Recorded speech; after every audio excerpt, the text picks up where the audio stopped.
What's up, you guys? We're back with Week 13 college football picks. This is Beat the Odds College Football Edition on Odds Checker. Happy Thanksgiving, guys. How are you? How was your week? Happy Thanksgiving to you, Katelyn. Happy Thanksgiving to you, Jason.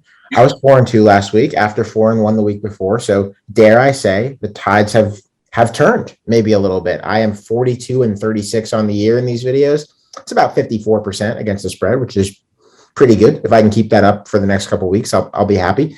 And I'm almost back to 500 on picks of the week. I'm 6-7 on the picks that I feel best about. So big week there. We are nearly even. I'm 43-37. So, wow. To whatever degree we are competing against each other, this is really coming down to the wire here. I think that the winner gets, I don't know, what do we say? But we get second place behind Katelyn. Yeah, well, the winner gets second place. Katelyn has had the against the spread competition wrapped up like 12 weeks ago, and it's only a 13-week season. So ever since everyone hyped me up, though, I've been going downhill hard. Are we out for our last three after the 9-0 start or something like that? Oh, the pressure is. Yeah, I think we great. Just everyone jinxed me on Twitter and just everything. So yeah, we're going downhill, but it's okay. Redeem ourselves this week. Yo. All right, let's get into it. What do you guys have? Yeah. I will start with the Egg Bowl, a true college football fans, college football game. You really have to love this sport to want to watch the Egg Bowl on Thanksgiving, or you have to have money on it. I'm going to go with Ole Miss +1 in Starkville against Mississippi State. I mainly just feel like this game is pretty close to a dead toss-up, and if I can get a point or two on either side of it, that feels fine to me. I feel like if I'm forced to pick a side straight up, it is Ole Miss. I think that the Ole Miss defense is better than we thought, even though DJ Durkin sucks. Mississippi State is strong defensively, but has had some problems against the big pass play in terms of allowing explosive pass plays, and that's not a great recipe against Matt Corral and friends. So getting a point and just feeling pretty good about them in what's basically a pick 'em. I like Ole Miss. I think that's a strong pick. I am going to join you on the weekday games, and additionally, I think a game that only a college football fan could love. Give me Iowa versus Nebraska, and make it as Iowa-Nebraska as possible. I would take the under 44.5. My reasoning: it's an Iowa game. I could leave it at that, but Scott Frost games over the last 4 or 5 years don't tend to go over either. Iowa's on a backup quarterback. Not that really matters. What are they going to complete passes anyway? It doesn't. It can't help, can't hurt, but Nebraska can throw a little bit, but only Purdue is allowed to pass against Iowa, and it's a short week for both teams. So however Nebraska loses, it will be excruciating. Thought about Iowa +3.5, but it might go to overtime and Nebraska loses on like a weird touchdown or something. But yeah. Oh, you and I, our brains go to the same place because we perceive the sport similarly. I just landed on +3.5 out of this because Nebraska losing a 1-score game just feels right. And obviously that could mean a field goal, but more frequently this year, it has tended to mean about a touchdown. And I think that even with the backup quarterback, which as you mentioned, doesn't really matter. It's not like they were doing anything anyway. I like Iowa +3.5, even though again, they blew a cover for me in a really painful beat against Illinois last weekend. I'm trying to have a short memory. Well, it'll be interesting to see how Nebraska, breaks everyone's hearts except yours in that case. Yeah. Give me Virginia Tech +7.5 against Virginia. I think UVA wins, but by a touchdown or less. The books very noticeably adjusted Virginia's power ratings when Brennan Armstrong got hurt, but it almost seems like we're overcompensating now that he's back. I think this line more like 4 or 5 would make sense. Against Virginia, you need a good pass defense, and VT not bad. Performed pretty well against Notre Dame, UNC, Kenny Pickett, kinda. I'm being very aggressive by giving them credit for that one. It was okay, yeah. It didn't need to throw, really.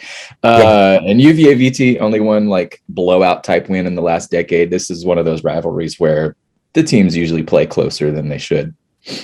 Well reasoned. And look, Virginia, there's a bit of emotional demons there that could always come into play. Ohio and Bowling Green. I've had a tough time with the MAC this year, but I did win one last week with Toledo. I'm going over 48.5 in this game. I think Bowling Green has some running back issues, but running backs are largely interchangeable in college football, I think. Ohio has a pretty good run game, and I just kind of think that both of these defenses are pretty bad and are going to give up some plays. 48.5 isn't a ton of points. Let's go over. Breaking from our beloved under, but well-reasoned. I have something bizarre to say that I'm not sure has ever been said before in the history of the world. Kansas football at this exact moment, I think it's overrated. Okay. All right. Beat Texas, very nice. Covering against TCU, very nice. But both teams like way outgained KU. There's a lot of weird turnover stuff going on. If not for those two final scores, it's possible the spread against West Virginia would be 20 points. That's what the power rating suggests. So give me WVU minus 15. I mean, compare their results against common opponents, compare their statistics, whatever you like. West Virginia is decent, average, usually covers. KU is, by all evidence, bad at almost everything, even if they have improved since their bye week and have had two nice looking results on the scoreboard. You heard it here first, folks, on Beat the Odds at Odds Checker. Kansas football is bad. Thank you, Jason, for giving the audience that little bit of information. For me, Kansas State rather than just Kansas against Texas. I'm going over again. I don't know what it is with me for all of these overs this week. I'm an unders guy, as you both know. Texas' biggest problem, defense, not offense. K-State gives up some big run plays on the ground. I know that Bijan Robinson is not there, but Texas has numerous running backs who are talented enough to hit holes and go through a defense that gives up big plays.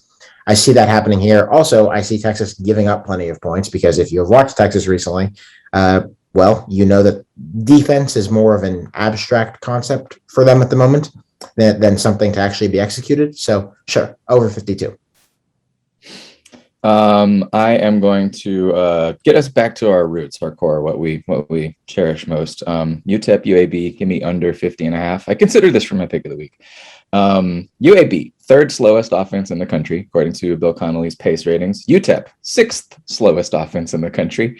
This might be the slowest game of the whole year. I couldn't find one that was slower. Stanford, Kansas State, that's real slow, but according to this stat, it's still not slow enough to top this one. Both teams run the ball on first and second down, much better on defense than offense. Only 4 UAB games have gone over this year, and UAB is the big favorite, likely to dictate the game. The only thing I'm kind of wary of is both will achieve and or relent a big play every now and then, but unless things get weird, I feel really good about hitting the under here just because there might be 8 plays all game. It's a sound rationale. Nevada and Colorado State. I'm going with Colorado State plus 5.5. I don't like siding with Colorado State. I think Steve Addazio should not be the head coach of this team, and they are not good. But Nevada just gave up 8 sacks to Air Force, and Colorado State does have a pretty serious pass rush. Also, the Nevada run defense got gashed pretty badly against Air Force, which is, a bit hard to see how replicable it is because it's a triple option team. But I still think that the season has shown that Colorado State can run the ball and that Nevada has some problems there. 5.5 feels like a lot. I feel like it should be more of a field goal spread. So riding with the Rams and feeling a little iffy about it, but okay. All right. Are we ready for our picks of the week? We are. Jason, you want to do the honors? Or Katelyn, do the honors? I'm going to hold mine because I feel like... Yeah, I'll go. Katelyn, golf style, but whoever's in the lead has to go first. So it's Katelyn goes first. It goes, whoever's in the lead tees off last, Jason, in golf, but okay. Yeah. After the past 2 weeks, being wrong about Alabama, I should have just switched my picks and then, would have worked for last week and then the previous week, taking a week off with the Tide. But I'm looking at some big numbers still. Georgia Tech. Georgia Tech, terrible football team. Georgia, complete opposite. Georgia's looking to continue their, incredible season. And so I'm really liking Georgia minus 35. Again, I like the big numbers, and I think that they will cover. So, yeah. Okay. Very respectable. Jason? I like it. I, too, am chasing a big number, though not one quite that significant. Notre Dame, Stanford. Notre Dame minus 17. Stanford's defense is horrific. They've been demolished 3 weeks in a row by teams not as good as Notre Dame, and each could have been worse. Stanford's offense is horrific. They've scored more than 14 one time since week 5. despite playing some pretty mediocre defenses. Stanford is 3-8 against the spread, second worst in the Power 5. Notre Dame is second to only Georgia in average points performance against the spread. If they play this game in October, I'd strongly consider Notre Dame plus 17. But this is Notre Dame's last chance to impress the committee. Notre Dame is leaving those starters in. This could be ghastly. I mean, Stanford didn't cover this particular spread against, Cal. And here comes Notre Dame. I think that is a pick that I wish I had tailed, but I'm committed.